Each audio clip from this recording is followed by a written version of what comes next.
교육은 반복이기 때문에요. 이번에 하나님을 경험하는 삶, 그래서 어떻게 우리가 하나님에 관해서 하는 것이 아니라 정말 하나님을 어떻게 내가 경험하고 알 수 있을까라고 하는 주제를 가지고 3일 동안 이렇게 풀어갑니다. 그래서 연이어서 가겠는데, 어제는 포도나무와 가지인 주님이 내 안에, 내가 주님 안에, 그 삶은 주님과의 친밀한 삶이라고 말씀을 드렸습니다. 그래서 좀 반복을 하고 또 복습을 하고 또 새로운 주제로 좀 넘어가도록 하겠습니다. 고린도전서 1장 9절 말씀 나올 거예요. 고린도전서 1장 9절 같이 읽겠습니다. 시작.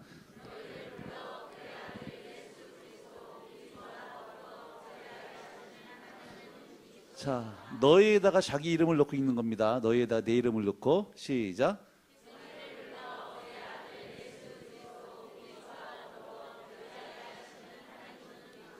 자, 하나님이 여러분들을 부르셨나요? 부르셨죠? 왜 부르셨어요? 뭐 하시려고? 그 컨닝한 거예요, 여러분 생각이에요?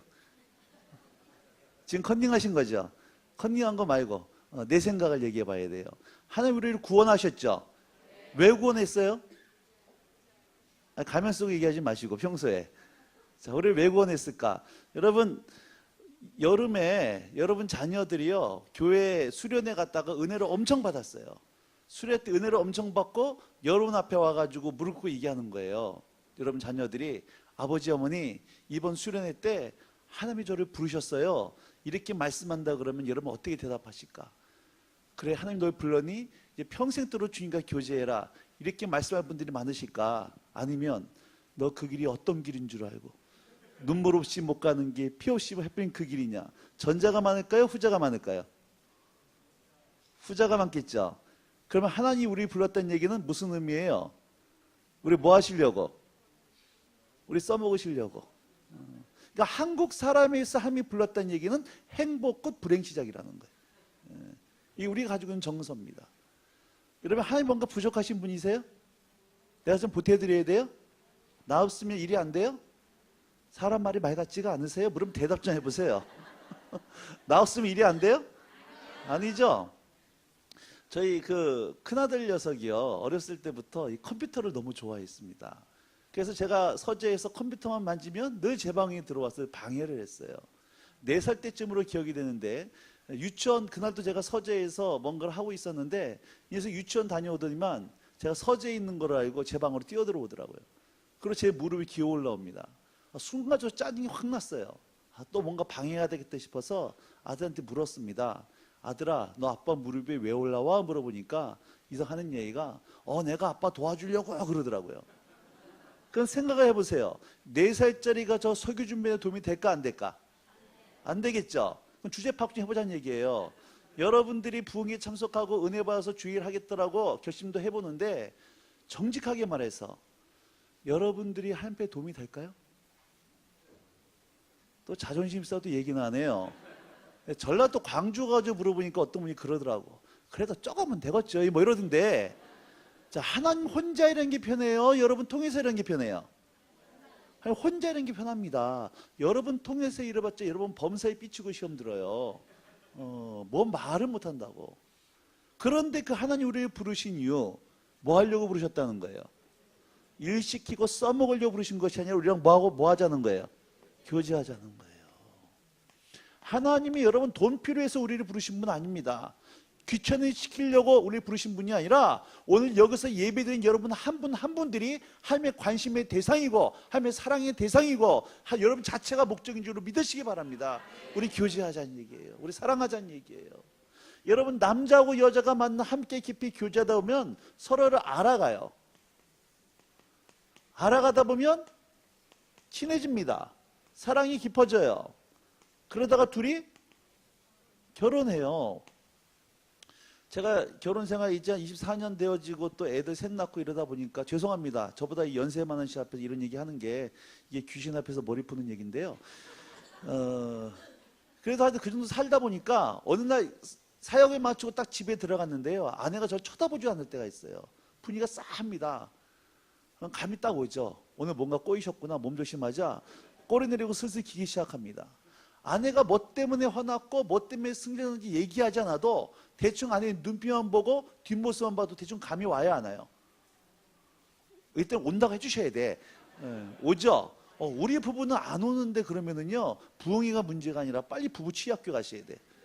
그럴 수가 없어요. 남자하고 여자가 함께 만나 밥 먹고 애도 나보고 싸워도 보고 오랜 세월 같이 하다 보면 연애할 때만큼 많은 얘기하지 않아도 서로 눈빛만 보고 뒷모습만 봐도 대충 감이 온다는 얘기예요.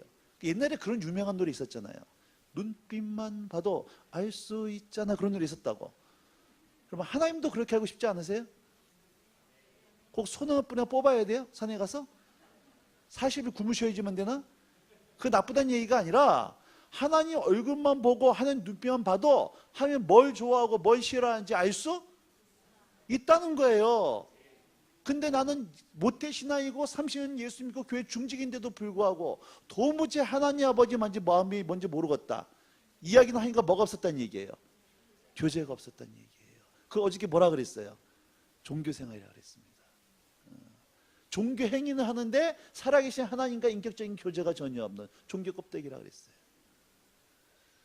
신앙생활은 뭐라 그랬어요? 신앙은 뭐다? 관계다. 신앙이 좋다는 얘기는 하나님과 뭐가 좋다는 얘기예요? 관계가 좋아지려면 뭐 해야 돼요? 교제해야 된다 그랬잖아요. 그래서 오늘 아침에 눈 뜨면서부터 주님과 교제하셨나요? 네. 자, 절대로 하세요. 교제가 깊어지면 사역은 되어진다. 다시 교제가 깊어지면 사역은 되어진다. 그럼 교제가 중요해요? 사역이 중요해요? 아니, 둘 다 중요해요. 이거 헷갈리면 안 됩니다. 교제가 나무에 뿌리면 사역은 나무의 열매예요. 뿌리를 심는 이유는 열매를 얻기 위함입니다. 근데 이 순서를 바꿔서 안 된다는 얘기예요. 선한 목자 교회는 있는데 교인들이 없다. 우스워요. 반대로 선한 목자 교인들이 있는데 그런 교회가 없대. 이건 말이 안 된다는 얘기예요. 둘 다 중요하지만 똑같이 중요하지만 뭘 바꾸면 안 된다? 순서를 바꾸면 안 되는 것이고 사역은 내가 하는 거예요? 주님이 하는 거예요? 그러니까 나는 주님과 뭐만 하면 돼? 교제하면 돼. 사랑하면 돼요. 그럼 사역은 어떻게 된다? 되어진다는 거예요. 되어진다는 거예요. 아까 얘기했던 저희 큰아들 녀석이요. 어렸을 때부터 애가 좀 약간 속된 말로 좀 또라이끼가 있었어요. 그래서 얼마나 게을러 터졌는지 야, 너 일어났으니까 침대 좀 정리 좀 해라 그러면 하는 얘기가 아니 아빠 어차피 저녁에 잘 텐데 뭐하러 정리를 하냐요. 말 되네 그랬어요. 아침에 밥 먹고 나가서 놀려고 그럴 때 너 나가서 놀 때 양치질도 하고 옷 좀 갈아입고 나가라 그러니까 하는 얘기가 아니 어차피 놀다 보면 들어오지는데 뭐하러 씻냐요. 그것도 말 되네 그랬어요. 그래서 한마디 했습니다. 근데 야 이 새끼야 어차피 배고플 텐데 그럼 뭐하러 처먹냐. 하여튼 이렇게 게을러 터진 놈이에요. 그런데 그 녀석이 이제 중학교가 올라가니까는 뭐가 옵니까? 사춘기가 와요. 그 아들놈에게 놀라운 사춘기의 기름 부으심이 임하기 시작하니까 이게 여자한테 관심이 가면서 달려가도 피곤치하고 뛰어가도 고단치 않고 튀어가기 시작하니까요. 그 게을러 터진 녀석이 하루에 몇 번씩이나 씻고 닦고 바르고 문지르고 하더라는 얘기예요. 그 녀석이 씻고 닦고 바르고 문지르는 이유 뭐하니까? 여친이니까 교제하니까 하지 말라고 해도 되어져요. 제가 6.25가 난지도 모르는 깊은 산골짜기 저 강원도 홍천군 내면이라는 곳에서 공동체를 이루면서 사람들을 제자훈련 시켰는데요. 그 5시 반에 일어나서 저희가 묵상을 합니다. 묵상을 하는데 문제가 생겼는데 함께 그 훈련시키는 우리 간사 2명이 총각이었는데 일어나지 못해요. 깨워야지만 일어나고 묵상을 하면 코 고는 소리가 들립니다. 하도 마음이 어려워가지고 내가 부르다 혼을 냈어요. 아니 어떻게 스탭들이 이렇게 졸고 앉아있냐. 정신 좀 차려라 그러니까 이 형제 스탭 둘이 하는 얘기가 이런 얘기예요. 자기들은 밤 12시가 넘어가면 정신이 말똥말똥해지는데 새벽이 되면 쥐약이라는 거예요. 가만히 보니까 자기들 체질이 야행성이라는 거예요. 아침형 인간이 아니래. 그래서 늘 체질상 자기들은 아침 못 일어난다는 거예요. 그런데 이 친구들이 우연하게 같은 시기에 서울에 있는 자매들이랑 연애를 시작했거든요. 토요일날 자매를 만나려고 서울에 나가는 날은요. 놀라운 사실은 깨우지 않아도 4시 반에 일어나. 다시 한번 첫차 타고 나가요. 맨날 체질 얘기하던 애들이 새벽 4시 반에 일어나는 사역은 뭐하니까? 규제하니까 하지 말라고 해도 되어지는 거예요. 그래서 여러분, 불타는 사랑은 불타는 헌신을 낳게 돼 있다는 거예요. 헌신하라고 얘기하지 않아도 사랑하면 헌신하게 되어 있습니다. 자, 그런 차원에서 우리가 하나님의 경험하는 것은 우리가 뭔가 열심히 액션을 취하고 프로젝트를 세워서 되는 것이 아니라 그냥 주님과의 깊은 사랑의 교제 속에, 만남 속에 들어가게 되어지면 하나님의 경험하는 열매들을 우리가 누리게 되어지는데, 하나님에 관해서 지식적으로 아는 것이 아니라 정말 하나님을 체험하고 경험하는 시간들을 갖게 되어지는데, 오늘 이렇게 하나님과 깊이 교제함으로 그렇게 하나님이 경험했던 한 사람을 소개하면서 하나님과의 깊은 교제를 통해서 어저께 에덴의 삶의 계획이 회복되어질 뿐만 아니라 또 이것이 내 가정 가운데 사회 속에 어떻게 하나님을 체험하고 경험하는지 하는 샘플을 오늘 본문을 통해서 제가 설명하려고 하는 거예요. 자, 지도를 하나 좀 그리겠습니다.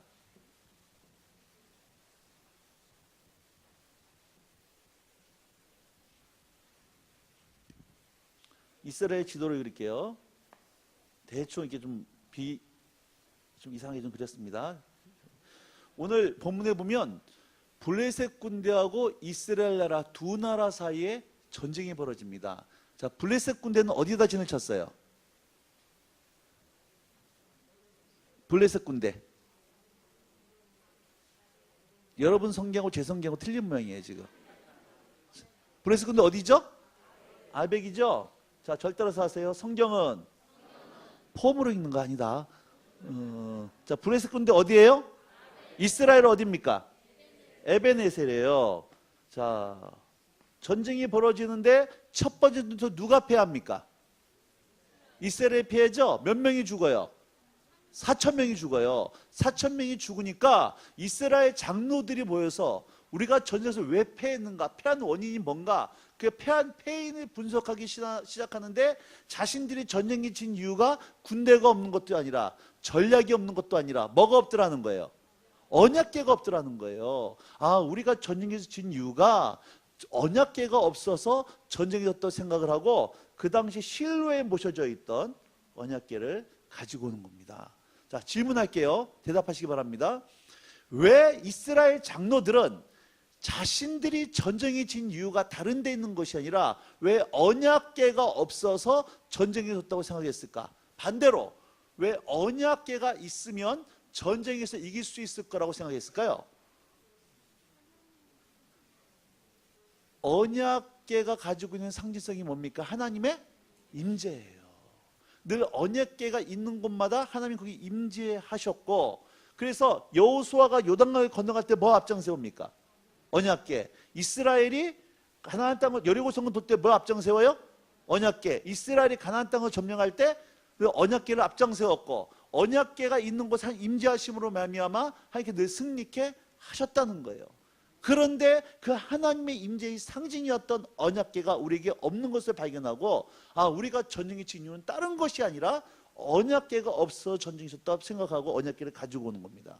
자, 언약궤가 들어오니까 어떤 일이 벌어져요? 이스라엘 군대는 사이가 올라갑니다. 반대로 블레셋 군대는 사이가 내려가요. 이 상태에서 다시 전쟁이 벌어지는데 놀라운 사실은 누가 패요? 몇 명이 죽습니까? 3만 명이 죽어요. 언약궤는 어떻게 되죠? 빼앗기고, 언약궤를 모시고 있던 홈리아 비나스는 죽임을 당하고, 이스라엘은 우리나라가 일본에게 나라를 빼앗겼던 것처럼 블레셋 군대에게 주권을 빼앗기고 블레셋 군대의 노예로 전락해 버리더란 얘기예요. 자, 그럼 중요한 질문입니다. 왜 하나님께서는 하나님의 임재의 상징이었던 언약궤를 가지고 나갔음에도 불구하고 왜 이스라엘을 도와주지 않았느냐는 거예요. 하나님의 영광이 땅에 떨어지고 하나님의 이름이 모욕을 당하는 것을 하며 허용하시면서까지 왜 하나님은 이스라엘과 함께하지 않았느냐는 거예요.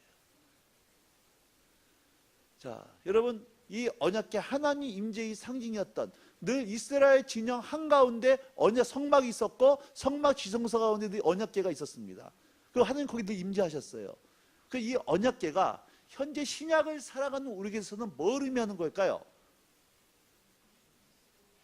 이스라엘 진영 한가운데 성막 지성소가 있었고 거기 언약궤가 있었고 이스라엘 하나님은 그 언약궤가 늘 임재하셨고 이스라엘과 함께 하셨습니다. 그 언약궤가 그림자예요. 구약은 신약에서 실체가 뭘로 바뀌는 거예요? 성령님. 이것이 육체적으로 이스라엘 예수님이 이스라엘 진영 한가운데 장막을 치시고 임마누엘 하셨습니다. 임마누엘 하신 예수님이 하늘로 승천하시고 누가 오셨어요? 어디에 계십니까? 내 안에 계세요. 아멘. 어저께 얘기했습니다. 이 하나님이 성령님이 하나님이다 귀신이다? 현상이에요 인격체예요? 언제까지 계신다? 영원토록. 아멘. 예. 여러분 그 성령님이 지금 내 안에 계신 줄로 믿습니다. 교회 안에 계신 줄로 믿습니다. 그 놀라운 고백이에요. 그 성령 하나님 모시고 있는 내가 왜 세상을 정복하고 다스리고 나 때문에 가정과 이 사회가 바뀌는 것이 아니라 성령 하나님 모시고 있음에도 불구하고 내가 왜 죄의 노예가 되어지고 돈의 노예가 되어지고 왜 정욕의 노예가 되어지고 교회 때문에 세상이 뒤집어지는 것이 아니라 왜 지금은 세상이 교회를 바꾸겠다고 달려든 시대가 되어버렸냐는 거예요. 그리고 성령 하나님 모시고 있는 바로 이러한 성도들 때문에 오늘 하나님의 영광이 땅에 떨어지고 있더란 얘기입니다. 이 얘기하는 거예요. 언약궤를 모시고 나갈 때마다 승리케 했어요. 근데 이번에는 언약궤를 모시고 나갔음에도 불구하고 패배하고 블레셋의 종이 됩니다. 그 성령 하나님을 성도들이 모시고 있음에도 불구하고 세상의 종이 되어지고 돈과 죄악의 노예로 살아가고 있고 그 하나님 모시고 살아가는 성도들 때문에 하나님의 이름이 모욕을 당하고 있더란 얘기예요. 자, 왜 이런 일이 벌어졌을까? 이걸 알기 위해서 오늘 우리가 이 당시 어떤 일이 벌어졌는가 시대적 배경을 좀 보셔야 되는데요. 사무엘상 3장으로 한번 가보도록 하겠습니다. 사무엘상 3장입니다. 1절부터 3절까지 같이 읽도록 하겠습니다. 사무엘상 3장 1절에서 3절입니다. 시작.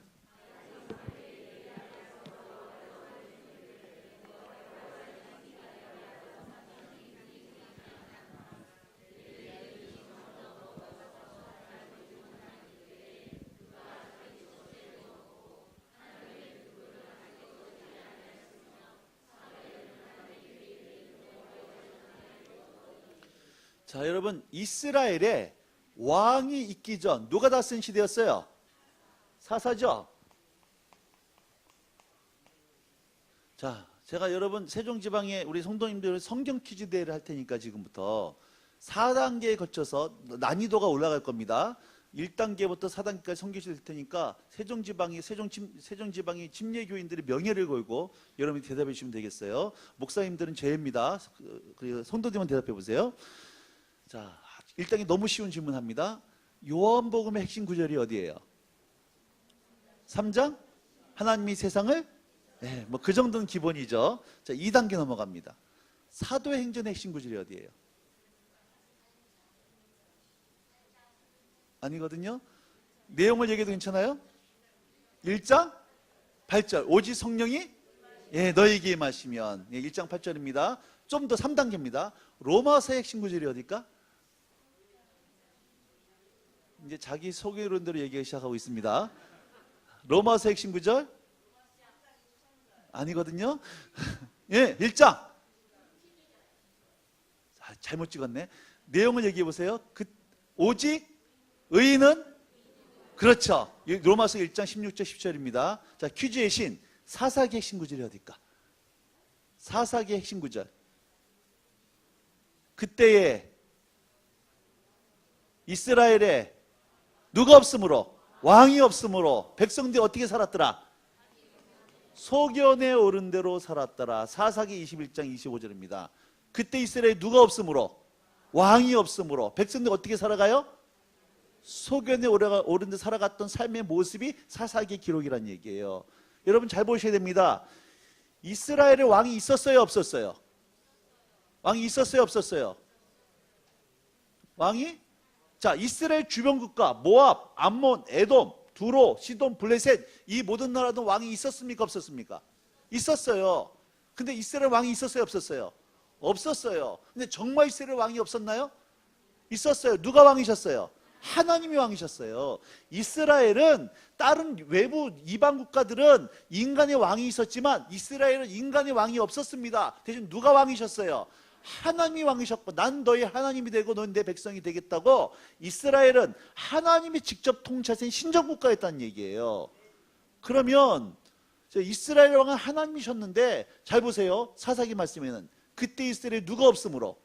왕이 없으므로. 여러분 고백했잖아. 이스라엘 왕이 누구시다? 근데 성경은 이스라엘에 누가 없으므로? 이스라엘의 왕이 하나님이셨는데 왜 사사기 말씀에는 그때 이스라엘의 왕이 없으므로 이런 표현을 했겠냐는 거예요. 뭘 말하고 싶었어?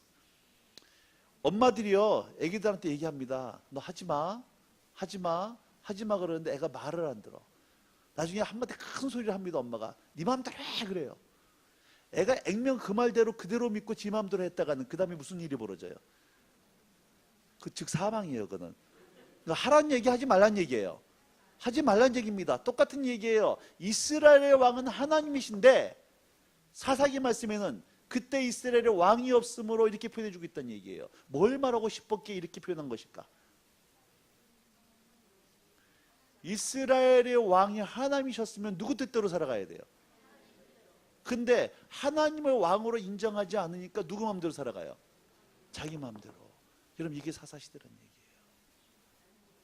하나님을 왕으로 인정했으면 하나님의 뜻대로 살아가야 되는데 하나님이라고 고백하지만 하나님 왕으로 인정하기 싫어하니까 다 지 마음대로 살아가더라는 얘기예요.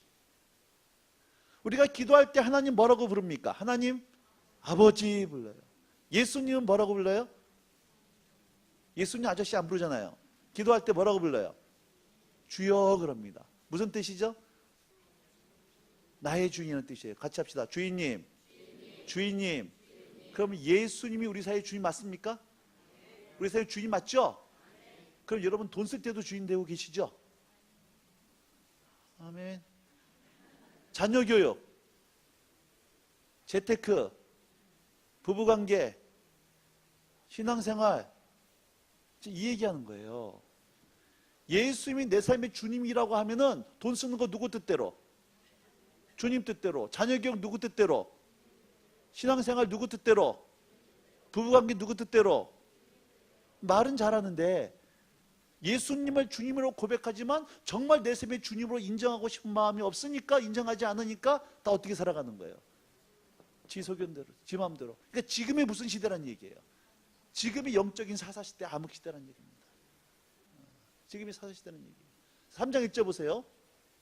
아이 사무엘이 엘리 앞에서 여호와를 섬길 때입니다. 사사시대예요.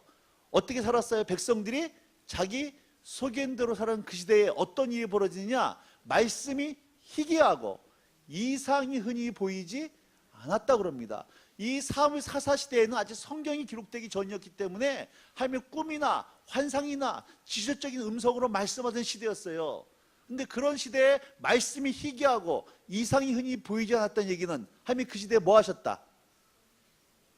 더 이상 말씀하지 않았다. 하나님이 침묵하셨다는 얘기입니다. 하나님의 축복이 있으면 반대로 하나님의 뭐가 있어요? 저주가 있어요. 하나님의 축복이 있으면 반대로 저주가 있습니다. 그럼 하나님의 저주 중에 가장 큰 저주가 뭘까? 침묵이에요. 기도해도 응답이 없고 말씀해봐도 깨달음이 없고, 한마디로 하나님이 내 삶에서 신경 끄는 겁니다. 너 그대로 살다 죽으라는 거예요. 이것을 로마서 1장 표현대로 보면 그 상실한 마음대로 내버려뒀다는 거예요. 이건 돌이킬 수 있는 기회가 없어요. 그러니까 여러분, 내가 예수 믿는 사람으로서 이렇게 살면 안 되는데 하면서도 하나님마다 너무 잘 된다. 그거 100% 저주예요. 그 너무 잘 되는 그것 때문에 주님 앞에 돌아올 기회가 없는 거예요. 그런데 내 삶에 무릎 꿇을 수밖에 없고 주님께 바짝 엎드려서 주님 앞에 기도할 수밖에 없는 상황이 왔다. 여러분, 그것이 오히려 하나님의 축복인 줄로 믿으셔야 됩니다. 왜? 그것 때문에 하나님께 내 마음을 돌이키기 때문에 그런 거예요. 자, 2절 말씀 보세요. 엘리의 눈이 어두워가서 잘 보지 못했다 그래요. 엘리 눈이 어두워갔다. 엘리가 눈이 노안이 생겼던 얘기가 아닙니다. 눈이라고 하는 영적인 상태를 얘기하는 거예요. 엘리가 영적으로 지금 타락해 있더란 얘기예요. 우리가 이걸 어떻게 알 수 있냐면 3회일상 1장에서 한나가 기도하는 건지 술 취한 건지 엘리가 구별을 못합니다. 2장에서는 엘리의 두 아들 홈리와 비나스가 성전에서 아주 못된 짓을 하는데 엘리가 이거 막아요, 못 막아요? 못 막아요. 3장에서는 이스라엘 나라 전체의 운명에 대해서 하나님이 누구한테 말씀했어야 돼요? 엘리한테 말씀했어야 되는데 대표 사사였으니까 하면 엘리한테 말씀하지 않고 누구한테 얘기합니까? 어린 사무엘에게 얘기할 수밖에 없을 정도로 엘리 영적으로 둔감해 있고 타락했더란 얘기예요. 그러면서도 엘리의 직업은 뭐였어요? 그 매일같이 뭐 했던 얘기입니까? 제사장이니까 제사했던 얘기죠. 보세요. 아침과 저녁으로 번제와 소제를 드리고 월삭과 절기와 대야 수많은 제사를 드립니다. 근데 그 제사를 드는 제사장이 어떻게 돼 있어요 지금? 타락해 있어요. 제사장이 타락해 있으니까 하나님 그 예배를 받을 수가 없어요. 하나님이 예배를 받지 않으니까 하나님 임재하고 계시가 없습니다. 임재와 계시가 없으니까 하나님의 뜻을 몰라요. 하나님의 뜻을 모르니까 예배를 드리고 나서도 어떻게 살아가요? 경건의 모양은 있지만 경건의 능력은 부여하지 돼요. 교회의 행사와 프로그램은 넘쳐나고 있는데 그 안에 생명과 경건과 능력은 전부 다 잃어버린 시대. 사대교회처럼 살았다는 이름은 가졌으나 실상은 죽은 시대. 이게 사사시대였다는 거예요. 그러면 이런 이스라엘 백성들에 있어서 가장 큰 우선순위는 뭐였을까 하는 거예요. 여러분 부부지간에요 대판 싸움에 이든 둘이 뭐부터 안 합니까? 우리 느낌 아니까 느낌 알죠? 부부의 대판 싸움 뭐부터 하네? 말부터 하네요. 하나님이 사랑해서 선택했던 이스라엘 백성과 하나님 사이에 지금 뭐가 끊어졌어요? 대화가 끊어졌어요. 교제가 끊어졌어요. 그럼 이스라엘 백성은 뭐부터 회복해야 돼요? 하나님과의 관계부터 회복해야 되는데 이스라엘 백성은 하나님과 관계를 회복하려면 뭐만 들고 나가더라? 언약궤만 들고 나가는 거예요. 언약궤만 들고 나가면 하나님 우리를 축복하실 것이고 언약궤만 들고 나가면 우리를 승리케 하실 것이고 언약궤만 들고 나가면 형통케 하실 거 들어가는 이 미신과 같은 언약궤 신앙에 지금 빠져있더란 얘기예요. 그러니까 하나님이 이들을 도와주실 수가 없더라는 거예요. 그러면 이 사사시대와 현재 살고 있는 우리 시대와 공통점이 뭔가 보죠. 어떻게 틀린가 어떻게 다른가 한번 보십시다. 주일 오전 예배, 오후 예배, 수요 예배, 금요 예배, 부흥회, 세미나, 각종 프로그램 훈련들이 많습니다. 그런데 그 가운데 주님을 섬기는 사람들 여러분 빼놓고요. 목사 장로만 보더라도 제가 어디 가서 저 목사입니다 얘기하잖아요. 사람들이 눈 똑바로 뜨고 그게 어쨌든 얘기냐 이렇게 나와요. 요즘은 목사라 그래서 사람들이 인정을 안 해줘요. 요즘은 제가 가끔가다 이렇게 인사할 때가 있습니다.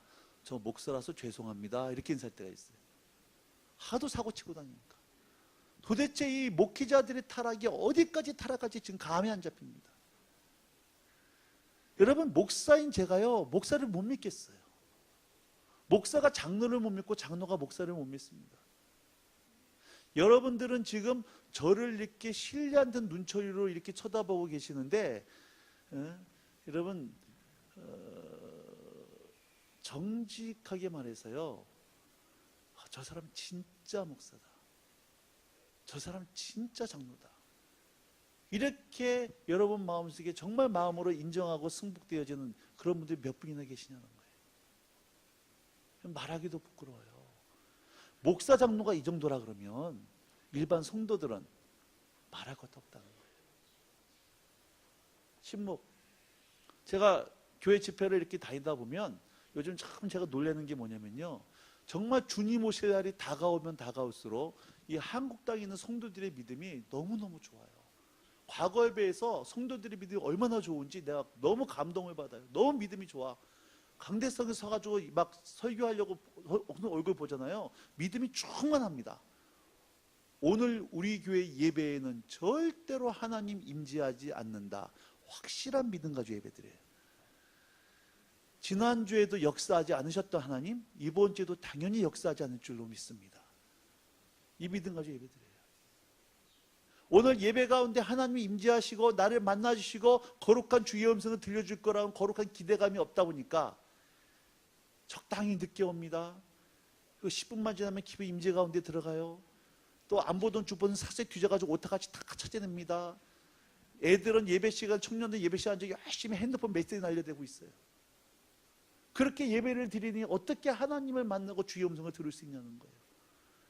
이렇게 예배를 드리고 나오니 어떻게 살아가는 거예요? 지 맘대로. 목사 지 맘대로, 장로 지 맘대로, 성도들 지 맘대로. 그러면 이 시대도, 우리 시대도 하나님과 뭘 회복할 시대가 됐다? 하나님과 관계를 회복해야 돼요. 근데 우리도 하나님과 관계를 회복보다도 우리도 뭐만 들고 나가더라? 언약궤. 그러면 21세기 대한민국에 살고 있는 성도들이 들고 나가는 언약궤는 도대체 뭘까요? 우리들이 들고 나가는 언약궤는 뭘까? 내가 예배했다고 하는 언약궤예요. 내가 11조 했다고 하는 언약궤. 내가 여전도에 봉사하고 식당 봉사하고 주차 봉사하고 교사하고 선거대 했던 언약궤. 11조에 새벽에 한 번도 안 빼던 언약궤. 내가 이렇게 헌신하고 헌금하고 봉사했으니까 하나님 나한테 뭐 주셔야 된다? 복 주셔야 된다는 거예요. 여러분 이거 언약궤. 이게 종교생활, 종교 껍데기라고 했어요. 그 안에 주님과의 교제, 생명력은 다 떨어져 버린 거예요. 절대로 사세요. 신앙생활은 교회 생활이 아닙니다. 여러분 신앙생활은 교회 생활이 아니에요.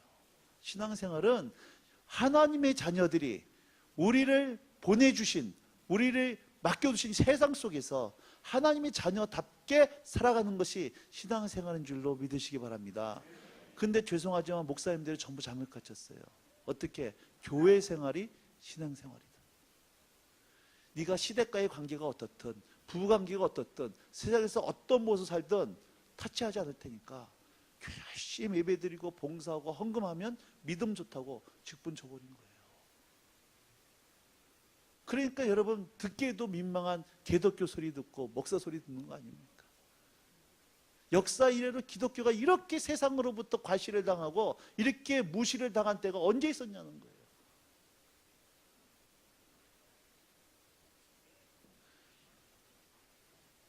교회 들어 쓴다 그러면은요 데모합니다. 술집 들어 쓰는 거 이거 뭐라고 안 그러는데 교회들은 데모를 해요. 그리고 저는 선교단체에 있기 때문에 참 안타까운 게 뭐냐면요, 요즘은 10개 대학교 믿는 학생들의 숫자가 예전에 한 개 대학교 학생들 숫자만큼밖에 안 됩니다. 지금 캠퍼스에서 선교하고 있는 선교단체들이요 거의 반토막 다 났어요. 지금 안 모여요 대학생들이. 그래서 대학생들 복음화율을 4%로 보고 있고요, 중고생 애들은 2%에서 4% 사이로 봅니다. 이건 성교학적인 용어로 미전도 종족 숫자예요. 여러분, 전 여러분 교회 상황을 모릅니다. 여러분 교회 주일학교 중고등부가 몇 명이나 모이는가 한번 생각해 보라는 거예요. 그 10년 후를 한번 보라는 얘기입니다. 교회 미래가 어떻게 될 것인가. 저는 갑갑합니다. 청년들이, 학생들이 교회를 떠나가고 있어요. 심지어 교회 다니는 교인들조차도 이제는 가난한 성도, 안 나가 성도, 가난한 성도라고. 왜? 교회에 오면 오히려 더 믿음 잃어버린다고 해서 예배, 기독교를 버리는 건 아니지만 교회에 나오지 않는 숫자들이 여러분 기독교는 10분의 1이 그런 사람들이라고 얘기를 하고 있어요. 정말 깜깜합니다. 그런데 절망만 하던 때의 3절 말씀 속에서 제가 소망을 보기 시작했어요. 3절 한번 같이 읽도록 하겠습니다. 3절 시작.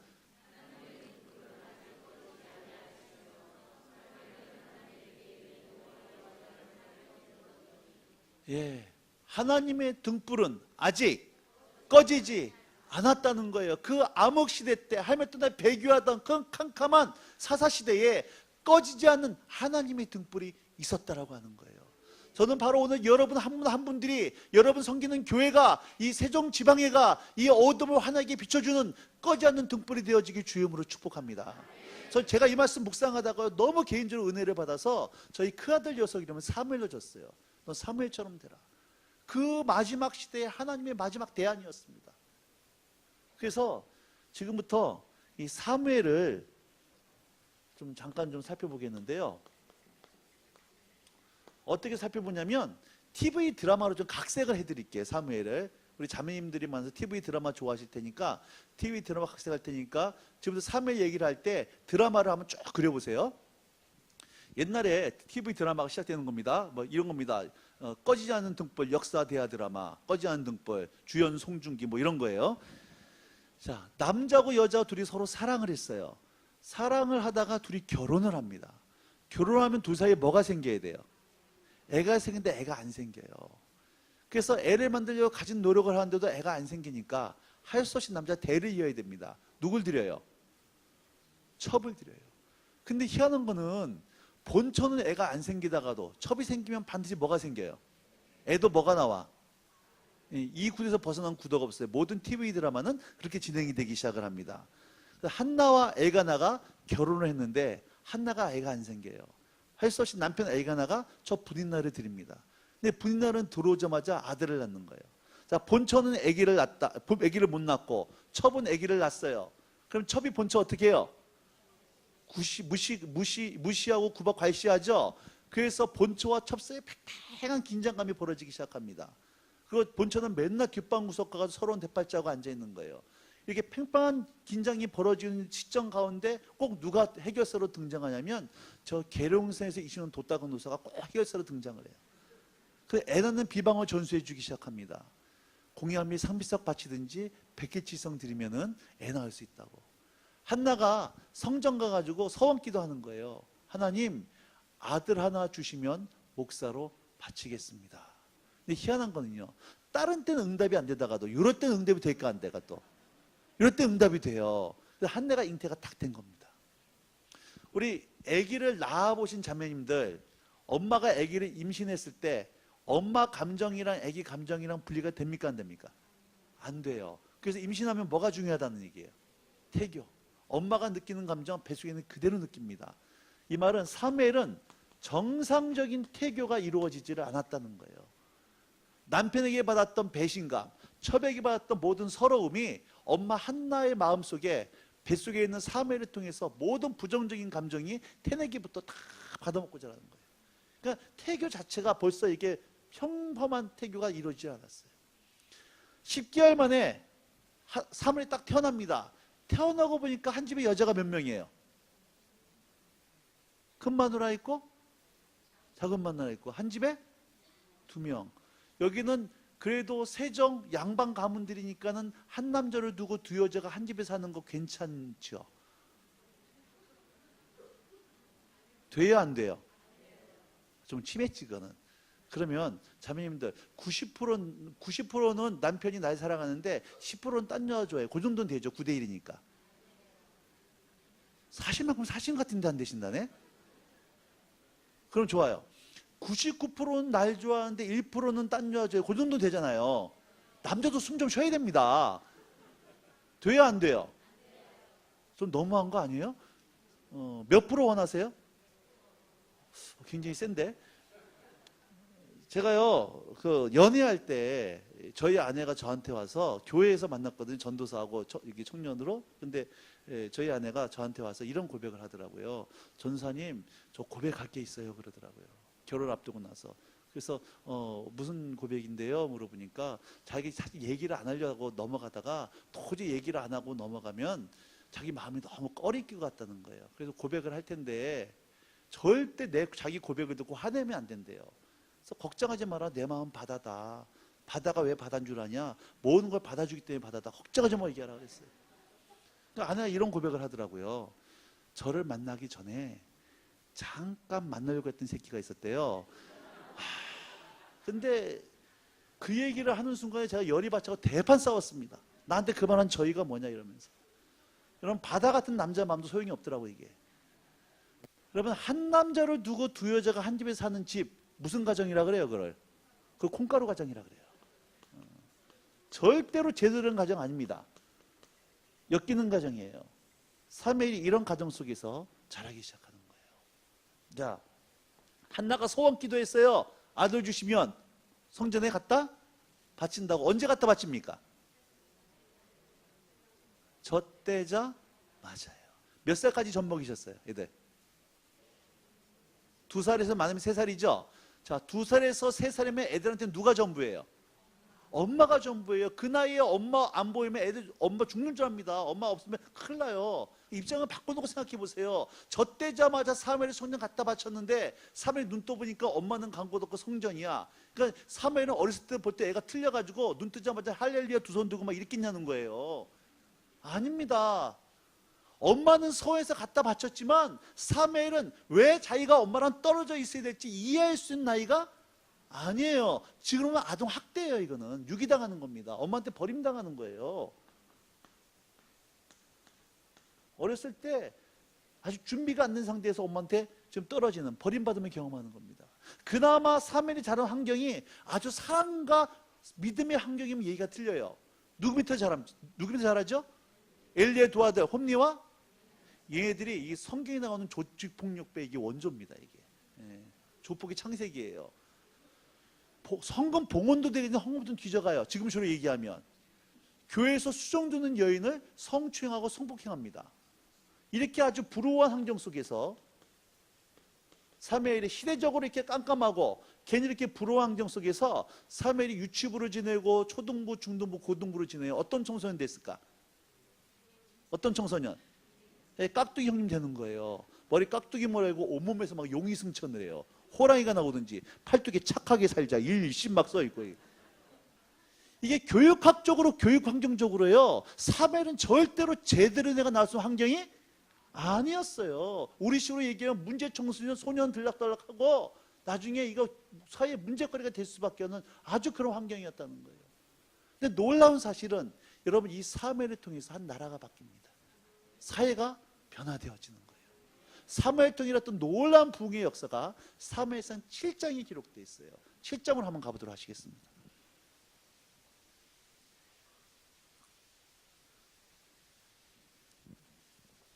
7장 3절이에요.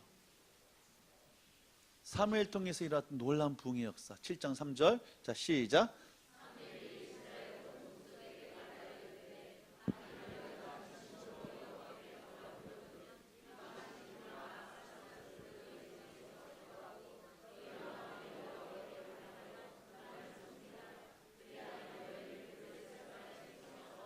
보세요. 너희를 블레셋 사람의 손에서 건져. 이 말씀은 저 이스라엘이 누구의 지배하에 있다는 얘기입니까? 블레셋 지배하에 있다는 얘기예요. 아까 읽었던 3에서 4장 이 전투의 연장 속에 있는 겁니다. 계속 블레셋 지배하에 있는 상태예요. 이 상태에서 4절 말씀.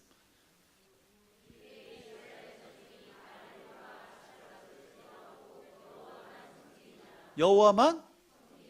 웃긴 얘기예요. 이게 원래 이스라엘은 누구만 섬겨야 되는 거예요?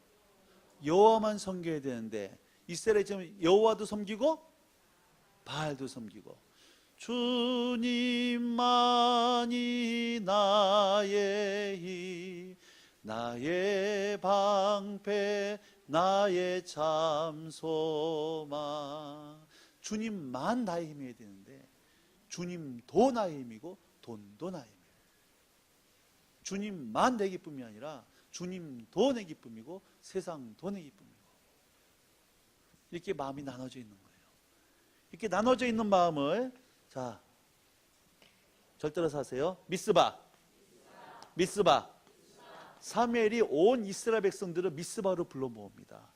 미스바 영적 대각선 집회를 일으키는 거예요. 여기서 모여서 이들이 금식하고 회개하기 시작합니다. 근데 문제가 생겼어요. 지금 누구의 지배하에 있다? 온 이스라엘 백성들이 미스바에 모였다는 얘기를 블레셋 사람들이 듣고 이걸 어떻게 해석하냐면 저것들을 위한 전쟁하려고 하는 모양이다. 군대를 입고 쳐들어옵니다. 문제는 이스라엘이 블레셋을 이길 수 있는 군사력이 없어요. 블레셋이 쳐온다는 얘기를 듣고 겁을 집어 먹습니다. 그 사무엘에게 부탁하는 거예요. 사무엘 선지자님, 우리를 위해서 기도해 주십시오. 사무엘이 그 부탁을 듣고 어린 양 하나를 가져다가 온전한 번제를 드리기 시작하니까 하나님께서 그 기도에 응답하셔서 큰 우레를 바라시고 공격해오는 블레셋을 쳐서 승리케 하시더라. 이것이 5절부터 12절까지의 내용을 제가 요약한 겁니다. 전부 다 읽지는 않고 말씀드렸으니까 이 내용을 기억하고 10절, 11절, 12절 세 절만 좀 읽도록 하겠습니다. 10절, 11절, 12절 시작.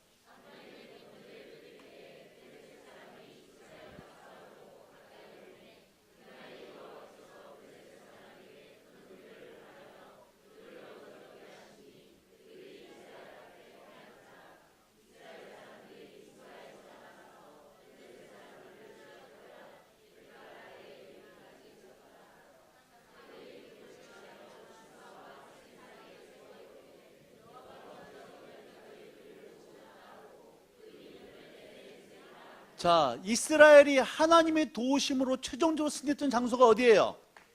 에베네셀이죠? 확인했습니까? 앞에 보세요. 사무엘상 4장에서 이스라엘이 어디에서 패해요? 근데 에베네셀에서는 법궤도 있었고 군사력도 있었지만 하나님과의 관계가 끊어지니까 패배했는데, 미스바에서는 법궤도 없고 군사력도 없지만 하나님과의 관계가 회복되고 나니까 이게 다시 에베네셀에서 역전의 은혜를 허락하시더라는 거예요. 여러분, 이 에베네셀의 은혜가 여러분 삶 가운데 그듯함 재현되게 주시는 축복합니다. 13절 14절 한번 읽어보세요. 13절 14절 시작.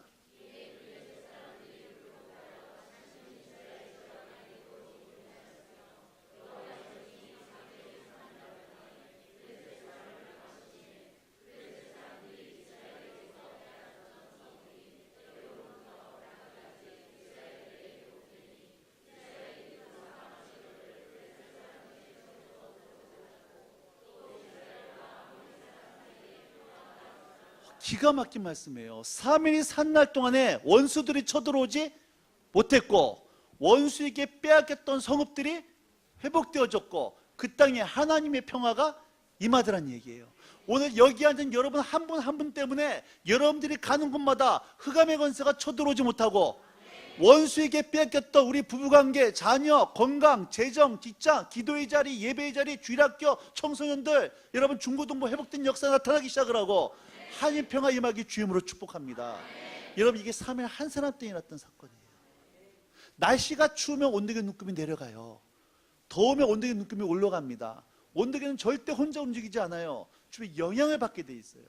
근데 반대로 온도 조절계는 추우면 따뜻하게 만들어주고 더우면 시원하게 만들어줘요. 사람도 두 종류의 사람이 있다는 얘기입니다. 온도계 같은 사람이 있어요. 어쩔 땐 믿음이 조금 갔다가 어떤 믿음이 뚝 떨어져요. 롤러코스터를 타요. 이런 사람들은 늘 누구 때문이에요? 내가 목사 때문에, 누구 장로 때문에, 부모님 때문에, 누구 선생님 때문에, 누구 때문에, 뭐 때문에, 늘 누구 때문이에요. 근데 온도 조절기 같은 사람, 어두운 곳에 들어가면 밝아지기 시작하고 냉랭한 곳에 이 사람이 가면 온기가 돌기 시작하고 분열 있는 곳에 들어가면 일체가 나타나기 시작을 하고, 여러분, 이게 3일이었다는 거예요. 여러분, 오해하지 마세요. 저는 지금 여러분들에게요 3일처럼 되라 이런 얘기하는 거 아닙니다. 성경에 나오는 모든 인물들은 개체에서 용난 사람들이 아닙니다. 우리의 모델이에요. 모델입니다. 한국에서는 아파트를 짓기 전에 먼저 뭐부터 짓죠? 모델하우스를 먼저 짓고 모델하우스를 통해서 앞으로 만든 아파트를 이해하는 것처럼 아브라함부터 성행한 모든 인물들은 우리와 종자가 틀린 사람들이 아니란 얘기입니다. 이런 시대적 배경 속에서 이런 삶 같은 사람이 나왔으면 저와 여러분도 사무엘처럼 될 수 있고 우리의 자녀들도 사무엘처럼 되어야만 된다고 하는 것이 소연의 메시지인 줄 믿으시기 바랍니다. 사무엘이 위대한 것이 아니라 사무엘을 이렇게 만드신 하나님이 위대하신 거예요. 그러면 우리가 봐야 될 것은, 우리가 보기에는 정말로 문제의 송소년밖에 될 수밖에 없고 완전 인생에 흙수저로 태어나가지고 여러분 인생의 밑바닥에 기어야 될 이런 사무엘을 통해서 어떻게 한나라를 바꾸는 인생이 될 수 있었을까? 사무엘을 만든 영적인 비결이 무엇일까? 그 사무엘을 만든 영적인 원리가 오늘 우리의 삶 가운데 내 자녀가 임하기 시작하면 내 처지 형편이 어떠든지 간에 동일한 역사가 드러날 수 있다는 얘기입니다. 그래서 오늘 마지막에 보고 싶은 것은 사무엘을 사무엘되게 만들었던 이 영적인 원리가 무엇이었는가? 자, 이것만 보고 오늘 좀 마치도록 할 거예요. 자, 사무엘상 1장 28절로 갔어요.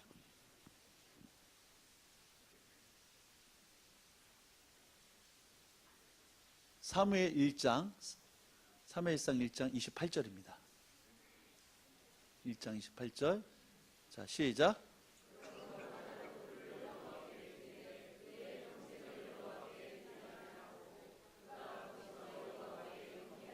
여호와께 경배하니라. 여기 밑줄 쳐놓으세요. 여호와께 경배, 그가 거기서 여호와께 경배하니라. 2장 11절로 갔어요. 2장 11절입니다. 2장 11절. 자, 시작.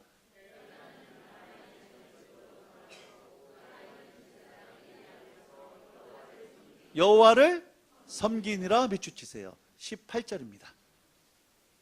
18절 시작.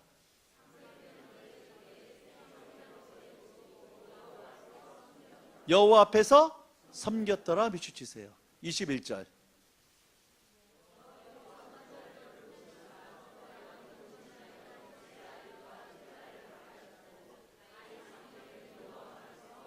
여호와 앞에서 자라니라. 26절.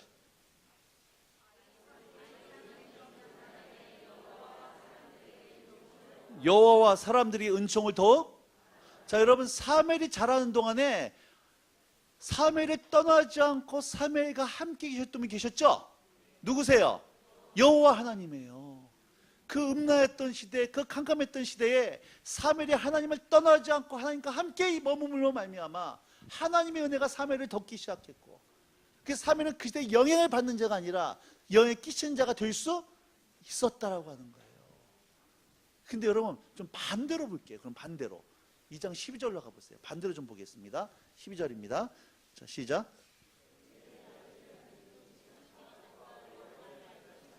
자, 엘리 아들들이 누구예요?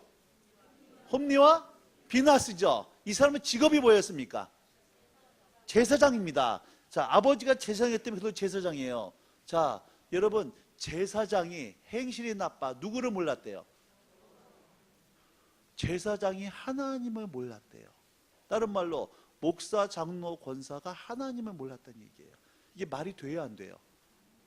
말이 됩니까, 안 됩니까? 말이 안 되는데 말이 돼요. 왜 말이 되냐? 여기서 좀 중요한데 개념 하나 알려드릴 때 이거 꼭 기억해 두세요. 이거는 굉장히 중요한 단어를 하나 알려드리겠습니다. 성경에서 안다라고 하는 단어를 히브리어로 같이 합시다. 야다. 야다라 그래요. 성경에서 안다라고 하는 것은, 야다라고 하는 뜻은 지식이나 정보가 아니라 경험하고 체험해서 아는 것을 안다라고 얘기합니다. 그래서 성경에 이 야다란 말이 제일 처음 나오는 것이 창세기 4장 1절에 나와요. 창세기 4장 1절에 보면 이런 말이 있습니다. 아담이 그 아내 하와와 동침하며 그래요. 이 동침이란 말이 야다라, 야다했던 뜻입니다. 경험했다는 얘기예요. 누가복음 1장에 보면 천사 가브리엘이 마리아에게 나타나서 네가 잉태해서 아들을 낳을 거라고 얘기하니까 그때 마리아가 이런 고백을 합니다. 내가 사내를 알지 못하거늘 남자랑 잠자리를 해본 적이 없다는 얘기예요. 그러니까 부부관계를 완곡하게 표현한 말이 알았다는 말이에요. 알았다는 거예요. 난 저 여자를 알아. 저 여자는 잠자리를 해봤다는 얘기입니다. 아담이 그 아내와 동침함에 사내를 알지 못하다니. 지식이나 정보가 아니라 경험하고 체험해서 하는. 그러니까 너희는 여호와의 선하심을 맛보아 알지어다. 맛보아 알지어다. 여호와를 알자, 힘써 여호와를 알자. 이 얘기는 성경부 열심히 해가지고 그것도 물론 중요해요. 지식적으로 하나님 알라는 얘기가 아니라 네가 하나님이 경험해야 된다는 얘기예요. 하나님이 경험하는 삶, 하나님이 야다하는 삶이라는 얘기예요. 여러분, 홈녀 비나스 직업이 뭐라 그랬어요? 제사장이랬죠. 그럼 매일같이 뭐 했다는 얘기입니까? 이 사람들이 제사했다는 얘기예요. 매일같이 뭘 가르쳤어요? 율법 가르쳤어요. 매일같이 제사를 드리고 율법을 가르쳤던 사람들이지만, 그래서 하나님에 관한 지식은 있었고 정보는 있었고 신학적인 지식이 있었지만 누구 몰랐다는 얘기예요? 하나님 몰랐다는 얘기입니다. 그러니까 어떤 일이 벌어지냐? 17절로 가보세요. 2장 17절. 하나님 모르는 사람의 나타나는 현상입니다. 2장 17절 시작.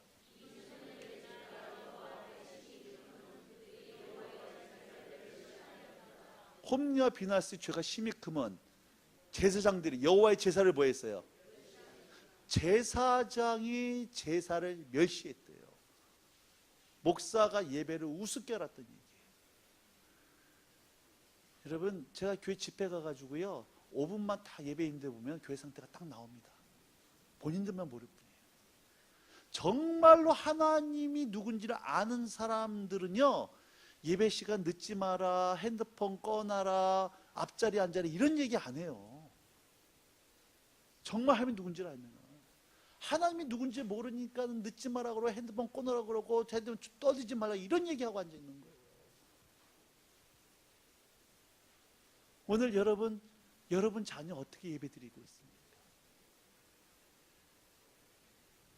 여러분 주일학교, 중고등부, 청년부 예배 어떠냐는 거예요.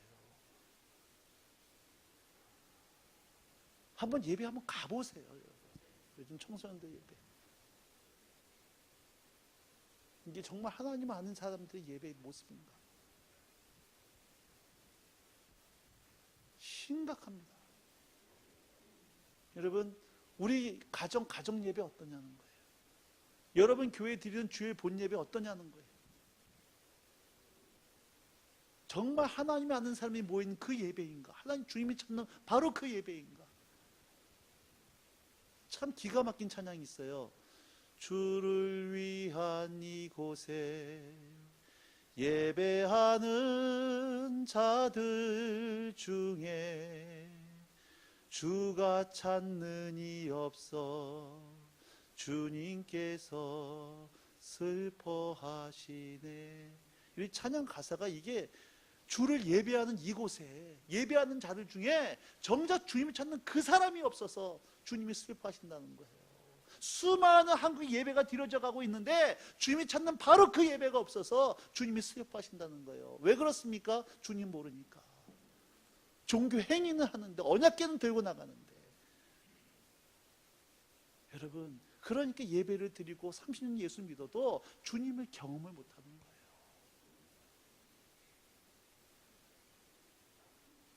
여러분, 홈리와 비나스 아버지가 누구예요? 엘리의 직업이 뭐였어요? 제사장이면서 뭐였습니까? 사사였어요. 사사는 한 도시나 한 나라를 다스리는 정치, 군사, 사법, 행정 최고 지도자가 사사였습니다. 거기다가 엘리는 종교 지도까지 겸했던 사람이에요. 그럼 생각해 보세요. 자기 아버지가 한 나라 정치, 군사, 사법, 행정 최고 지도자일 뿐만 아니라 종교 지도까지 겸했던 그런 아버지를 둔 자녀들은 태어나면서도 부족함이 있을까 없을까? 한마디로 얘네들이 금수저의 지금 원조입니다. 2살 때부터 영어 사립 유치원 다니기 시작을 해요. 그리고 한 달에 200만 원짜리 사립 초중학교 다니기 시작합니다. 그리고 외국으로 유학을 가요. 희한하게 또 이런 애들이 이상하게 또 군대는 면제야. 왜 면제된지 몰라. 그리고 유학 갔다 와서 아버지의 뒤를 이어서 그 직업을 이어받는 겁니다. 완벽한 환경이에요. 근데 여러분, 엘리가 두 아들에게 돈은 물려줬는데 뭘 물려주지 못해요? 신앙 물려주지 못했어요. 돈은 물려주고 좋은 환경은 물려줬는데 정작 하나님 여호와하는 신앙을 물려주지 못하니까 그들에게 물렸던 그 많은 돈이 그들을 망하게 만드는 저주가 되더라고요.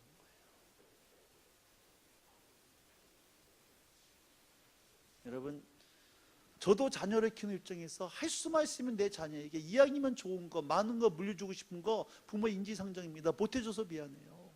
여러분들이요, 남들 해주는 만큼 내 자녀에게 학원 못 보내주고 돈 많이 못 해도 괜찮다는 겁니다. 여러분 자녀들이 머리가 안 좋아서 재수 삼수하고 인서울 하지 못하고 지잡대 지방이 잡스러운 데 들어갔다 해도 괜찮다는 거예요. 지금은 좀 뒤떨어진 것 같아도 여러분, 우리의 자녀들이 주님 안에 거하기 시작하고 주 앞에 자라기 시작하면 10년 후, 20년 후에 여러분 이 시대를 변화시키는 민족 지도자, 영 지도자가 될 줄로 믿습니다. 여러분 보세요. 오늘 내 자녀에게 지금 뭐 물려주고 있냐는 거예요. 제가 집회를 갔을 때 청년들 집회를 가면 꼭 도전하는 게 있습니다. 청년들 집회 이런 얘기를 해요. 야, 니들 중에 20년, 30년 뭐가 돼도 될 놈들일 텐데, 청년 대부분 20대, 많으면 30대니까 20년, 30년 뭐가 돼도 될 놈들일 텐데 20년, 30년 후에 너희들 때문에 이 나라 대한민국 성소한국, 통일한국 되어지기를 주님을 축복한다. 그럼 애들이 그걸 기도하자 그러면 애들이 막 가슴을 치며 울어요. 이 은혜 받아서 우는 게 아닙니다. 답답해서 우는 애들이 태반이에요. 왜 우냐? 흔들 수 있는 깃발이 없다는 거예요. 부를 수 있는 노래가 없다는 거예요. 지들이 뭐 하면서 살았지 모르겠다는 거예요. 그래서 제가 그런 얘기예요. 그럼 너 잘하는 거 있잖아. 좋아하는 거 있잖아. 잘하는 거 좋아하는 거 그거 하라고. 여러분 더 황당한 게 무슨 얘기인지 아십니까? 그렇게 말하면은 지들이 뭘 좋아하는지 모르겠대요. 뭘 잘하는지 모르겠다는 거예요. 뭘 좋아하고 뭘 잘하는지 모르는 이유가 왜 그래요? 어렸을 때 뭐만 했습니까? 공부만 했어요. 부모들이 얘기합니다. 너 딴 거 신경 쓰지 마. 뭐만 해? 공부만 해. 엄마가 다 해줄 테니까 너 공부만 해.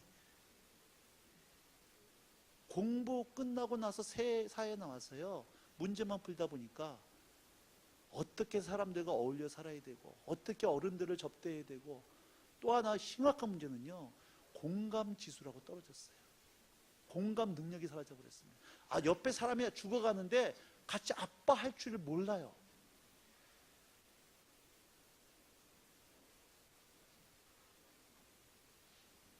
여러분, 박지성, 김연아가 성공했습니까? 대답해 보세요. 박지성, 김연아가 성공했어요? 죄송하지만 성공한 거 아니라 뜬 겁니다.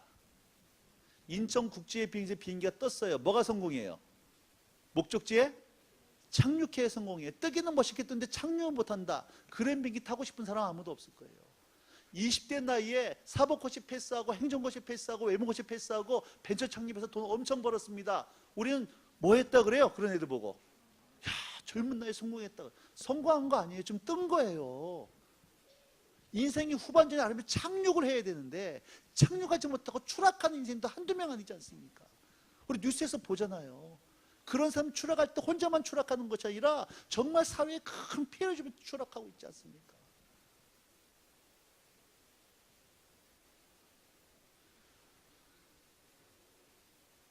여러분, 교회에서는 우리 주위 다음 세대에게 뭐 물려주고 있습니까? 여러분, 정말 가슴을 찢고 울어야 돼요. 그리고 내 자녀 정말 하나님 알고 있는가? 나무는요, 휘어져 묘목일 때 휘어진 거 잡아야지 큰 다음에 휘어진 거 잡으려고 그러면 그때 참 고통스럽습니다. 많은 대가지를 치러야 돼요. 어렸을 때부터 신앙훈련 시켜야 되는데, 어렸을 때 그놈의 대학교 때문에 우리나라 기독교도 잡아먹어버리고 불교도 잡아먹어버린 대한민국 십순 종교가 하나 있죠. 무슨 종교예요 지금? 대학교예요. 우리나라 교육의 주범, 교육을 망치는 주범이 누굽니까? 옆집 아줌마. 옆집 아줌마가 빨간 펜면 나도 빨간 펜 해야 되고, 제 눈썹은 나도 제 눈썹 해야 되고, 옆집 하면 저 학원은 나도 저 학원 다녀야 되고.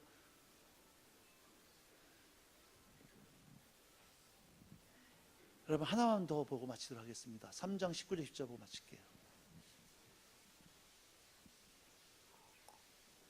3장 19절 20절 같이 읽겠습니다. 시작.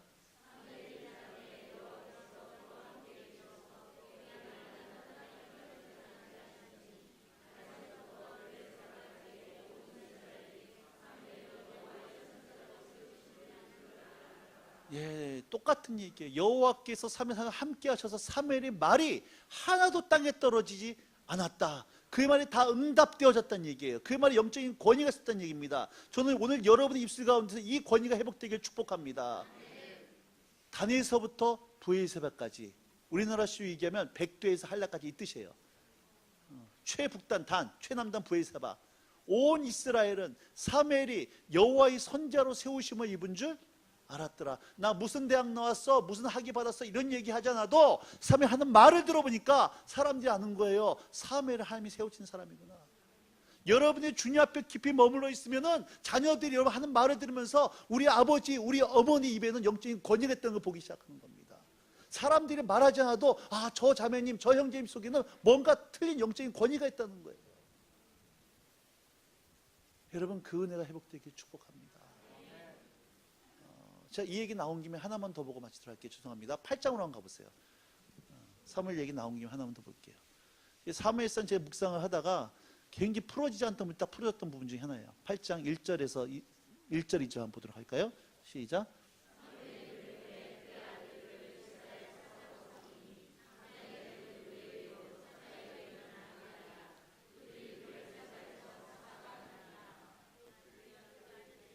계속 읽으세요.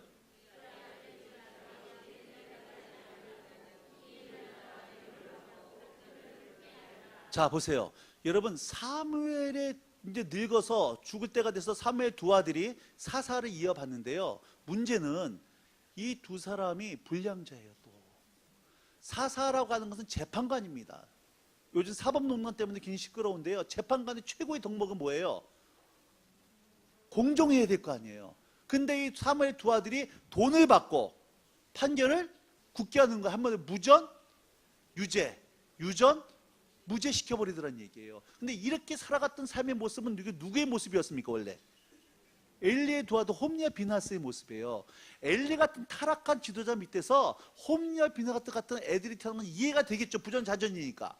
근데 어떻게 사무엘 같은 사람 밑에서 이런 아들들이 태어나냐는 거예요. 저 이게 말씀이 있다가 도저히 이해가 안 됐어요. 그러다가 사무엘의 삶을 쭉 묵상하다가 이게 이해가 되기 시작했어요. 왜? 여러분, 사무엘이 어렸을 때 누구 밑에 자랍니까? 엘 밑에서. 사무엘이 봤던 가정교육의 모델이 누구예요? 엘이었어요. 사무엘이 외적으로 놀랍게 성공을 거두온 사람이었지만 여러분, 자녀 교육은 철저히 실패했습니다. 다윗, 이스라엘의 성군이었지만 다윗도 자녀 교육 철저히 실패했어요. 저는 누구라고 말씀 못 드리겠고요. 한 교단의 총회장을 지내시는 분들, 몇 분들 이렇게 알고 있는데 그 자녀들이 어떤 총회장 목사님은요, 자녀들 3명이 전부 다 이혼했어요. 몇 분 있어요. 외적으로는 성공했을지 몰라도 자녀 교육, 애들이 교회도 안 나가요. 조영기 목사님이 공식적으로 그런 얘기 했잖아요. 5월 달에 난 가정의 달에 가정 설교 못하겠다. 난 자녀 교육 실패했다. 여러분, 자녀들에게 어떤 모습을 보여주고 있습니까? 정말 사무엘처럼 하나님 앞에 엎어져서 기도하는 그 뒷모습을 자녀에게 보여주고 있습니까? 아니면 종교 껍데기의 모습만 남겨주고 있습니까? 하나님을 경험하는 삶.